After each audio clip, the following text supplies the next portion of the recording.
is here. In fact, he's now coming up on stage to give his vision on the kind of trade deals that India has signed with a diverse set of geographies. Keep the applause going. I request you for that. And the Honourable Minister is here himself. Here. Let's quickly give him a big round of applause, ladies and gentlemen. The man of the moment, Shri Piyush Goyal, Honourable Union Minister of Commerce and Industry, Government of India.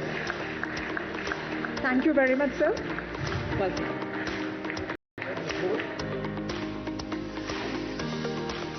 Before we begin the session, may I request Mr. Vineet Jain, the MD of Times Group, to kindly facilitate the Honourable Minister.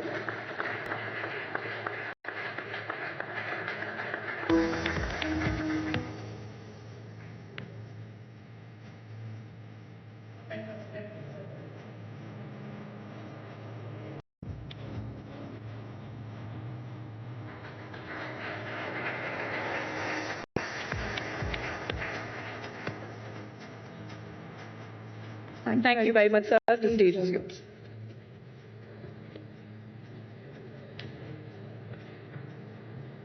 Thank you very much, Mr. Vineet Jain. Always a pleasure to be a part of the Global Business Summit. And over the years, I've seen this program evolve, grow bigger, better, and truly reflect the changing times, reflect contemporary issues. And I don't think we could have found a more appropriate opportunity than today to discuss a subject as relevant to current times as the decade of disruption, century of change. My compliments to the Times Group for the wonderful work that they have been doing in holding the nation's interests at the forefront and bringing to fore different points of view to help us navigate change, to help us address the challenges of the times. The nation today is moving forward on a fast track. Prime Minister Shri Narendra Modi has taken forward the Reform Express in mission mode. I think if you look at the last few months, from the time the budget of 2025 was presented with in July sometime, when in February, 1st of February, when the income tax limit for individuals was raised to 12 lakh rupees and for salary earners to 12,75,000 rupees, where they pay no tax, thereby putting more money into the hands of families for expenditure, for savings, for investments. Right from that moment onwards, whether it's the reform of the GST taxation system, both in rates, in policies and procedures, simplification, whether it's the various foreign direct investment limits, the ability to invest for foreign and Indian investors, the labor reforms which have now taken final shape, the series of free trade agreements that we have entered into in the last few months. I would probably think 4 or 5 we're losing count. We did 5 in the last 6 or 7 months. We had New Zealand, we had UK, we had Oman, we had European Union, and we had the Indo-US interim trade agreement being finalized. All of this, in a way, reflects the nation's journey of progress. Bharat ki vikas yatra ka pratik hai. The way the government has taken upon itself to decriminalize laws, particularly for petty misdemeanors. We don't want people to be struggling through courts and legal processes, whether it's the simplification of the policies and procedures that are to be followed in day-to-day business or by the common man, reducing compliance burden, making life easier for the common man. With that mantra before us, this has been a journey of change to accept the challenges of tomorrow. And friends, I think India's global engagement today, from a position of strength, with self-confidence in our ability to compete, has been noted across the world.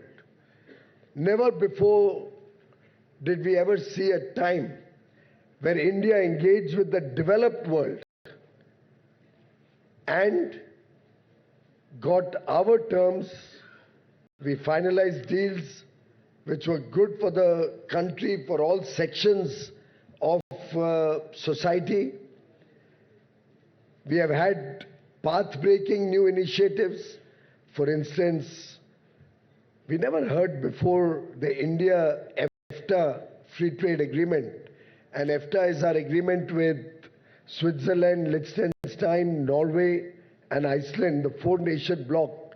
We had never before heard of a free trade agreement in which nations were committing a legally binding commitment to invest in India $100 billion as foreign direct investment, not just a FPI investment, with the condition that if they do not invest that money in a defined time frame, India can claw back the concessions given under the free trade agreement. Now that's a first for the world. The world has never seen this before. But India was able to present itself as an economy. At that point of time, we were the 5th largest economy. Today, we are the 4th largest economy. Maybe a couple of years down the road, when I come to the Global Business Summit, we should be the 3rd largest global GDP. But we were able to tell them that, look, a free trade agreement is about the future. And India offers a future where our economy is going to go from $4 trillion to at least $30 trillion by 2047, when each one of our Indians would have a per capita income of roughly $20,000. That's the delta of opportunity that we place before our negotiating partner on the table. It's a very compulsive case when I tell them that with your growth rate, you will probably become from a $2 trillion economy a $4 trillion economy. At best, things go well, a $5 trillion economy. By which time we would have added 26 trillion to our economy. And we've got to bring balance in every agreement. We've got to make sure that when we enter into a free trade deal, it's fair, it's equitable. Both sides stand to gain, it's win-win. And therefore, at the FTA negotiations, we were able to craft this new mechanism to balance the concessions being given. Of course, the concessions don't hurt us, because the kind of products that we get from the developed countries of Switzerland, Norway, Liechtenstein, and Iceland aren't going to hurt the Indian domestic manufacturing or farmers or anybody whatsoever. Their per capita income is upward of $1 lakh. Our per capita income is today $3,000. I dare say they cannot produce or provide us anything which we don't require at competitive prices to hurt our industry. There will of course be very high precision tools or machinery, areas where we do not have the capabilities as yet, which we will open the doors to them. And that's how a balanced agreement is made. But despite that, we got a $100 billion investment commitment. When we did the free trade deal with the United Kingdom, I was faced with the same dilemma. We are both $4 trillion economies. But come 2047, and by the way, in a free trade deal, you are crystal gazing into the future. You're trying to figure out what the future portends for both partners. And the same situation, I'm offering a $4 to $30 trillion growth at the minimum. On the other side, I'm not seeing that kind of a growth from 4 to probably at best 8, 9, $10 trillion. We were able to get a double contribution convention in exchange, by which our persons, Indians, who go and work for short term in the United Kingdom, who earlier would lose 25% of their salary, which went to the exchequer and we never got any benefit out of it, will now be paid in the Provident Fund account of the Indian in India and become his savings as he goes to serve in the United Kingdom for short-term employment or short-term provision of services. We were able to balance the agreement.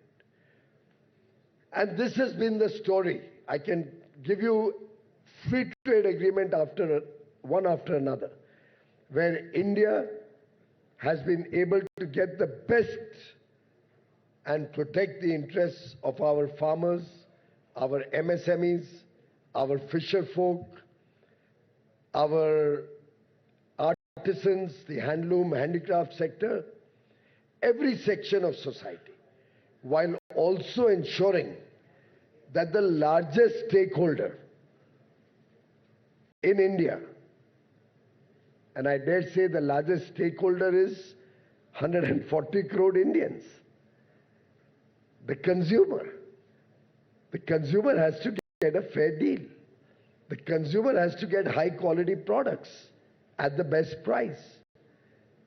We have to ensure efficiency in our operations and adequate competition for the consumer to get a good deal.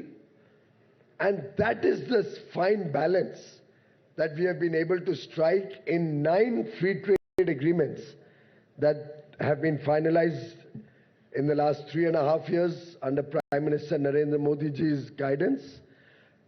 All 9 of them are with countries, economies, which are far more developed than India.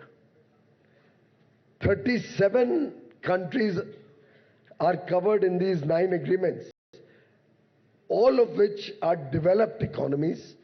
The 38th country is Mauritius, which doesn't compete with India on anything. Mauritius is a financial services center and has tourism as its economic base. So 38 countries covering nearly 2/3 of the global GDP have been brought under the ambit of our free trade agreements through these 9 agreements in the last 3.5 years, effectively opening up for India over 70% of global trade and global markets.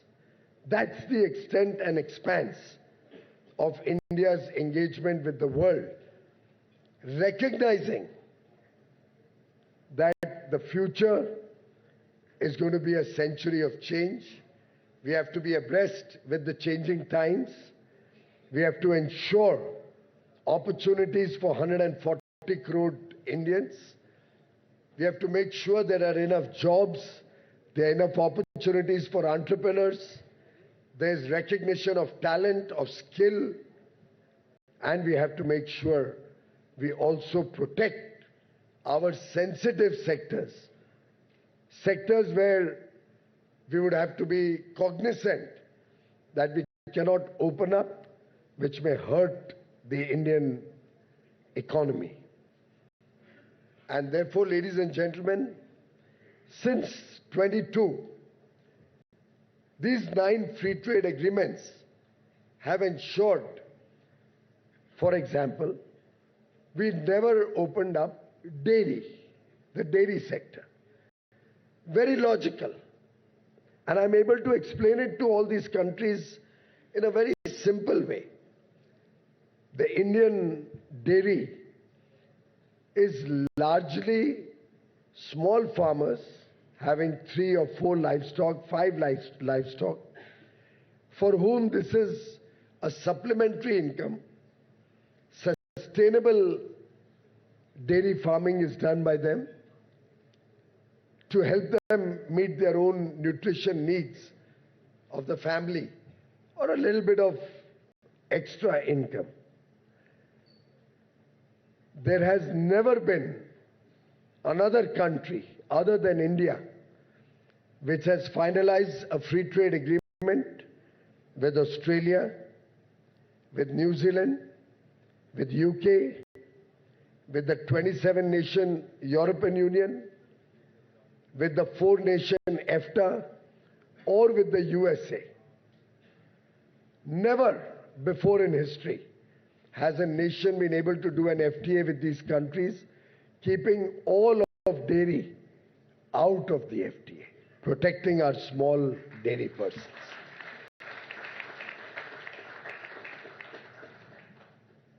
Because when we finalize our free trade agreements, they are based on 3 principles: trust, transparency, and a time-bound certainty for our businesses. Free trade agreements are not just opening up trade or tariffs. It's providing certainty. It's providing predictability. It's providing stability in policy, which attracts more investment, which encourages businesses to come and make India their manufacturing base, which encourages us to look at value addition and therefore prepare ourselves for this century of change that we can see before our eyes. You may wonder, why am I focusing so much on these free trade agreements? Ladies and gentlemen, there has never been a country anywhere in the world which has become a developed nation remaining insulated from the global world or from global economies. We have to engage with the world if we wish to see India as a developed nation, if we wish to provide opportunities for 1.4 billion Indians, if we wish to ensure that we increase income levels of our farmers, of our fishermen, we add value to their produce, we bring investments into food processing, we bring investments into precision engineering, high quality manufacturing, modern day technologies into the country, ensure we engage with new age technologies like quantum computing, machine learning, bring artificial intelligence into play intelligently so that we provide newer and bigger opportunities for our young men and women whom we reskill, we retrain, prepare themselves to adopt new age technologies. And with that in mind, when we engage with the country, we are effectively opening doors for larger exports of goods and services, and we are opening doors to get into the country products of our need. For example, with the United States of America, we are hopeful to get more aeroplanes into the country, which would be good for our tourism, which would be good for our mobility, hopefully bring down the airfares for all of us to come for the next Global Business Summit, which would open up remote area connectivity into the country. Very easily I can see before my eyes just the aviation sector needing probably $100 billion of imports, Boeing planes, aircraft engines, spare parts in the next 5 years. Before my eyes, I can see our steel industry doubling its capacity from the current 140 million tons to possibly 300 million tons, thereby doubling our need for coking coal imports, which we need for our steel production.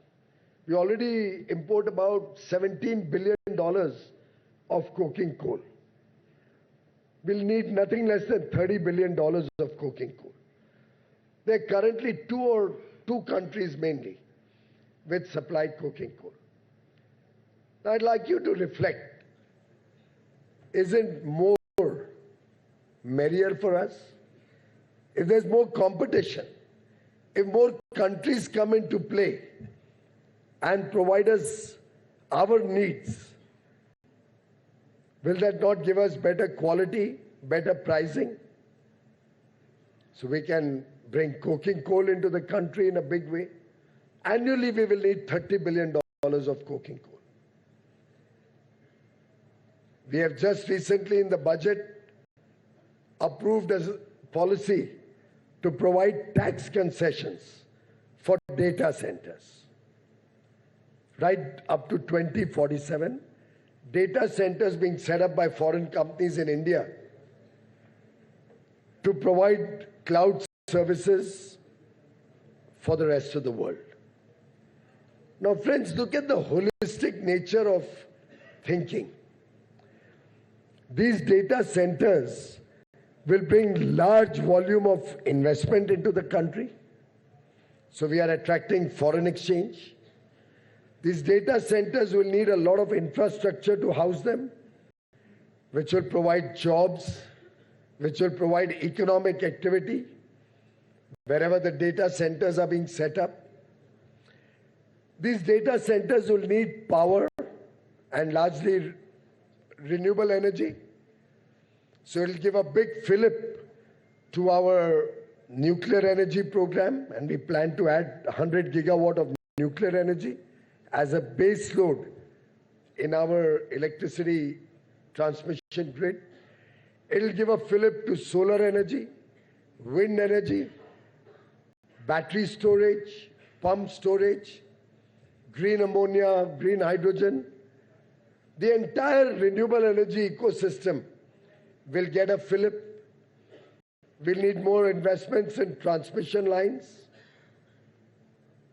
Data centers need uninterrupted power, so they need redundancy, high level of redundancy, further adding to investments.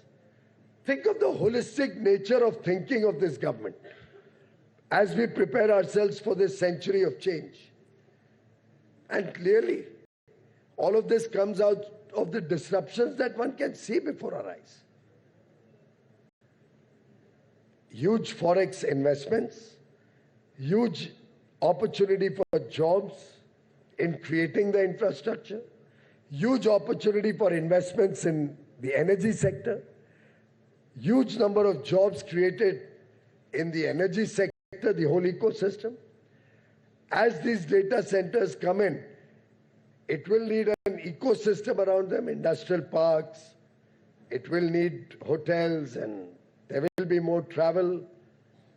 And finally, every year they will provide their services internationally, earning us recurring source of foreign exchange earnings, providing those services, exporting those services around the world. And that is the way we are articulating and thinking about the future of India, providing opportunities for young men and women across the country, making sure we open new markets for new products, encourage new exporters to now look at the global markets, and effectively we are reducing the tariff disadvantage that we have on our exports in the developed world through tariff reductions, tariff concessions in the WTO at the level of from the MFN WTO tariffs to now the preferred tariffs that we get, so that our exports become more competitive. We have just concluded two very large free trade agreements with two of the largest economic blocs, the EU bloc of 27 countries, and soon thereafter, probably a week after, the US trade deal. Together, they open up a market of nearly $55 to $60 trillion. And both these markets, EU with a per capita income of upward of $50,000, US with a per capita income of over $90,000. Does anybody in this room think that they can compete with India on any product that India is manufacturing or potentially will manufacture, or on any service that we will provide, or on any farm goods that we can export in the foreseeable future? But look at the huge opportunities it opens up. Let me take the textile sector as an example. Both these geographies are large importers of textiles. Huge amount of textiles, garments, and the entire textile value chain, man-made and cotton.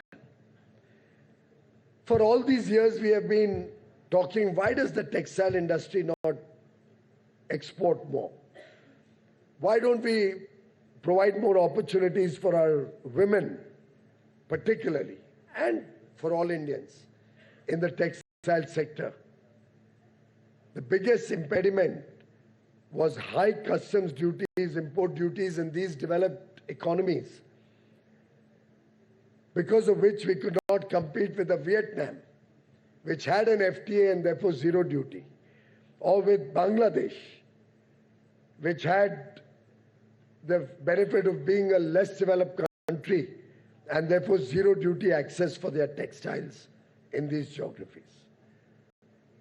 Now, with textiles opening up in Europe entirely at zero duty, and with the reduction in reciprocal tariffs from 50% to 18% for all, and we are now lower than any of our competitors, we suddenly become extremely competitive.